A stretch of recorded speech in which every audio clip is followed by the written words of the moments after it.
Hello everybody! Today I'm going to be showing you how to make some Bedwars TNT. So, if you don't know what Bedwars is, or for some reason don't know what TNT is, it's basically this block right here. You place it down and it'll explode like this. Oh, yeah, sometimes I made a randomizer to make it so a little bit more realistic, so it'll explode or not explode. It'll only work if you have a certain tag on. Wait, let me just remove it. Tag at P remove TNT. So now if I place it down, it's not going to ignite. You can't do anything with it. So basically, this is just normal TNT.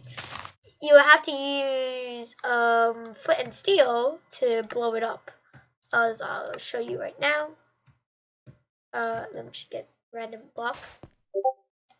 And as you see, this one will actually break blocks, which is not what Bedwars TNT is, even though it is breaking blocks. Most of the time, people just use it for clutches, and you can also set it to make it so it can blow up only a certain block.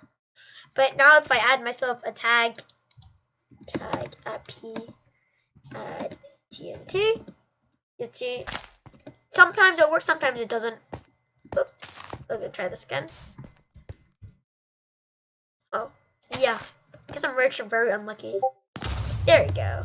And see, it didn't blow up this block. That's because instead of using actual TNT, I use a very high-tech technology called structure blocks. Not really high-tech. As you see, it doesn't actually work on the ground because, especially on the flat road, you're not 10 blocks above the thing, so it won't fill. And that's because chain blocks need to actually the repeater block actually has to work for the chain blocks to actually make it. So I'm soldering. So the chain blocks can actually activate. But when I'm up here and way above ground, now it will work. And made kind of a randomizer since I don't know how to fix it. If sometimes it will make it so it does work. Sometimes it'll make it that it doesn't work. Damn, I'm very unlucky. Now let's just get to how I did this. So, there's a lot of videos of this of how to do this, but this is my version because I want mine to be special. I made it so execute at P tag TNT. You don't have to do the tag. You make it so anyone at A, but since it's a single player world, I'm just gonna do that, and then I do fill that. Square line 10, square line 10, square line 10, and then the opposite, set negative 10, square line negative 10, and then you do yellow flower, 0 place TNT. The way it works is when you place this, it will automatically fill it with a different block called the yellow flower. Where is it? It doesn't say yellow flower, but it says dandelion, but it's a yellow flower.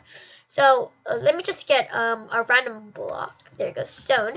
And see, you can place dandelions on grass, but when you put on stone or any other block that isn't grass, I think, or dirt, it won't place. However, if we do grab this and there's no block underneath it, oh dang it. Oh, phew. Yeah, if there's no block underneath it, then it will just drop the item. So we have taken advantage of that, and it'll make it so execute at E type item named dandelion. Make sure it's dandelion. You don't have to do yellow flower. You can do like mushroom because I'm pretty sure mushrooms also work. Type equal item name and then the name of it. Structure load my structure TNT. If you don't know what that is, a basic. It's not. My one I didn't make it so it's It's summon TNT, and not like other people. I use structure load my structure TNT, which is basically just me using a structure block to save a TNT, but instead of normal TNT, I added a tag to it, which is actually kind of pretty hard to get the timing right, so I don't blow up stuff around me. And then it'll summon the TNT. The reason for this is if I want to make it so I can only blow up a certain block and not just blow up not any blocks or no blocks at all, I can use tags. So after I do that, it will do kill at E type named dandelion. So that's pretty much it. Now that's pretty much all of it. But if you just do that, it'll make it so you can blow up any block whatsoever. And I don't really like that. I'm aiming for Bedwars TNT. So if you don't know Bedwars, if you place it down, it'll blow up any blocks that are player based. Now a good way to fix that is either using clone to clone your whole Bedwars map over and over again. But I'm not clone using structure blocks to clone the same thing over and over again. But the reason I don't like that method is because it causes my server to lag, and my server is already laggy as it is, as it runs on Eternals. So I try to find a different way to use it. Another way you can also fix that is making it so they spawn water with a dandelion. But again, I don't really like that because it looks pretty ugly anyway. So I found a different method using the scoreboards. And if you don't know, ender crystals also explode, but if you turn off mob griefing, they won't blow up any blocks, which is also good. So I did scoreboard players sets at e tag TNT1, which is the TNT that I save using structures, and I made it so tag TNT, type TNT, scores TNT, which is the scoreboard. Again, you just need to do scoreboard objectives, add TNT dummy, and then it'll add that 0. So if the score is 0, it'll add TNT 4. And if you just do normal TNT, then and without adding the 0, it won't add because the score is not even 0. The score is just nothing because no one has the score yet. So that's why you have to do scoreboard players add at e tag TNT1 type TNT 0. So it'll add every TNT that's tagged TNT1 with a 0. It won't set it to 0.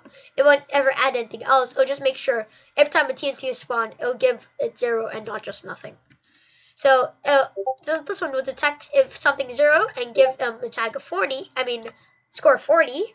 And then this will be scoreboard players remove at E tag TNT1 type TNT1. So this is basically a timer. So if you don't go here, you can see it delays 20 ticks. Every second is 20 ticks in Minecraft command blocks, I'm pretty sure. And then they'll do execute at E tag TNT type TNT scores and TNT1 summon arrow. I don't know why I did this, but then it'll do summon ender crystal. So that'll basically make an explosion because ender crystals don't explode by themselves, and there's no spawn event to make them explode by themselves. So I think the best way to do it is just summon an arrow on top, and the arrow will fall on the ender crystal, causing it to explode. But I recently just found a new solution. I just made a structure, which is ender crystal and TNT, ender crystal and what's it called? Ender crystal and arrow, and then it'll instantly explode, basically when it's summoned. Because the way I did it, it'll TP the arrow on top of it, and then since I already deleted that block, it will instantly fall when you use the structure for it. And then it'll just do those commands, and then you just do kill at E, type equal TNT, tag TNT1, scores equal TNT1. The reason I did 1 instead of 0 when it hits 0, that's because since I want it to be very a very quick command, so my server doesn't lag, and I don't want that much ticks. That means I have to do it like this, because as you remember in this one, it would be scoreboard at 0, so instantly when it spawns in, it'll explode. So basically that's how the timer works. And that's basically it. Thank you for what? Oh, wait, I forgot one more thing. If you wanted to make it so, if you don't want all the solutions using this ones, and only blow up a certain block, but not any other block around it, you can do all the ones before, or you can make it so, you can make a system where it detects the TNT, adds the scoreboard, and when it explodes, it will do an explode particle, and fill, screen line, 10, 10, 10. Just all around you, again. All around the TNT, I mean. And you can do replace. Basically what the replace command does is you can do wool, 0, replace air. So I'm pretty sure that'll do, it'll replace all the wool that's around you with air. Or you can do it with any other block you want. and you can maybe add fire or stuff like that. But this is just my technique. So thank you guys for watching.